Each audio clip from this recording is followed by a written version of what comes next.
kung meron talagang tumutulong at meron talagang participation din ang private prosecutors, because that is actually allowed for a more efficient and orderly and fair presentation of the case. Mas pinalakas pa ng prosecution panel ang kanilang hanay sa pamamagitan ng pagdadagdag ng mga pribadong abogado na tutulong sa pagliliti sa impeachment case laban kay Vice President Sara Duterte. Isang linggo bago magsimula ang inaabangang impeachment trial sa Senado, kabilang sa ikalawang batch ng private prosecutors sina Attorney Arnold Labay, Attorney Reynaldo Robles, Attorney May Divina Gracia at Attorney Teodor Te. Kabilang na rin sa private prosecution panel ang spokesperson na si Attorney Benjamin Tolosa Jr. Ipinakilala naman si dating Surigao del Norte, Representative Ace Barbers bilang impeachment advisor at karagdagang tagapagsalita ng prosecution panel. Ayon sa prosekusyon, lahat ng mga ito ay may karanasan sa litigation at batikan sa kani-kaniyang propesyon.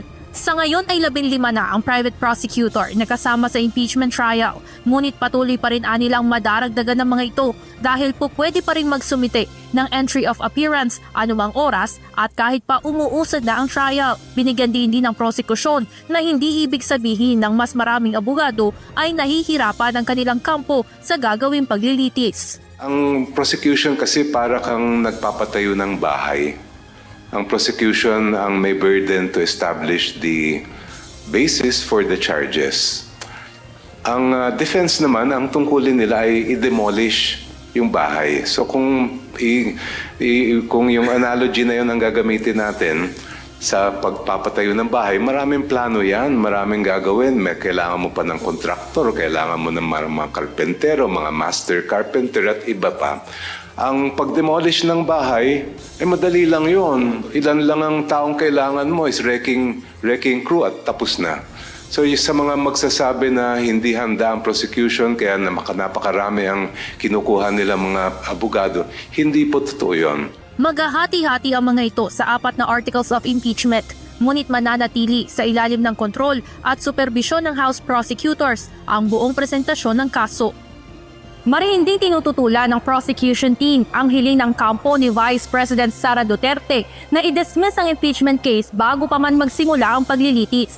Ayon sa mga ito, malinaw ang mandato sa konstitusyon na kapag naipasa na ng House of Representatives ang articles of impeachment sa Senado, tungkulin na ng mga ito na litisin at magdesisyon batay sa mga ihaharap na ebidensya ng prosekusyon.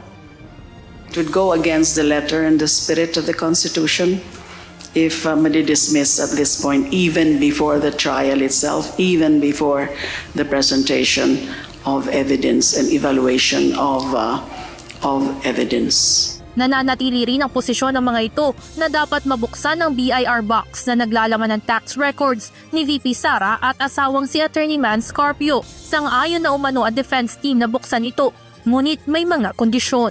They're open to having the box opened and that we could conduct an inventory of its contents and we could mark the same, no? But under specific conditions, which is that it be done in executive session and that it be made confidential from the public, no? Para sa prosecution, walang pangangailangan para sa executive session at dapat maging transparent ang proseso hanggat maaari. Inaasahang magsisimula na sa susunod na linggo, July 6, ang unang araw ng impeachment trial ni Vice President Sara Duterte. Evan Alvarez, UNTV News and Rescue. Diyos ang aming sandigan, serbisyo publiko ang aming pinahahalagahan.